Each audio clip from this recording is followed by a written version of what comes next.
şeytanın oyunudur anan sayırı. Şu dünyani bağsaymağın özüne, şeytanın oyunudur anan sayırı.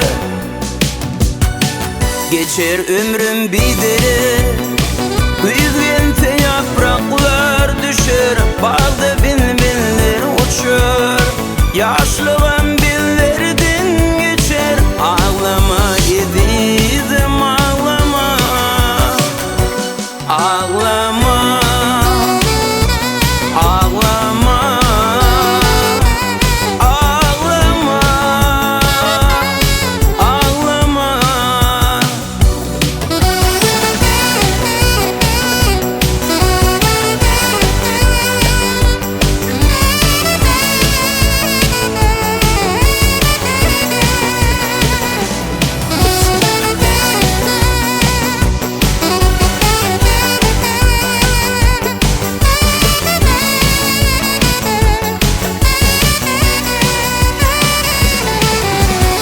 Kıyıların köpüsü baylığım ayın,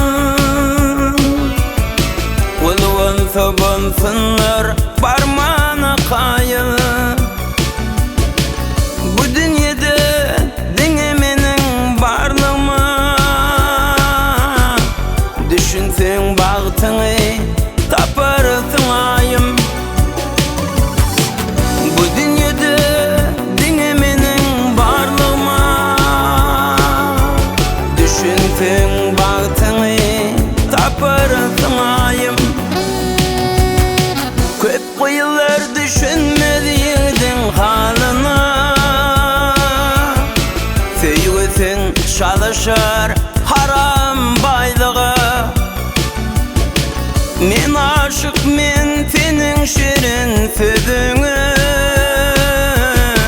bolğun söygüň bilen madam dudeme. Men aşık, men senin şirin sözüne, bolğun söygüň bilen madam dudeme. Geçer ömrüm bideri,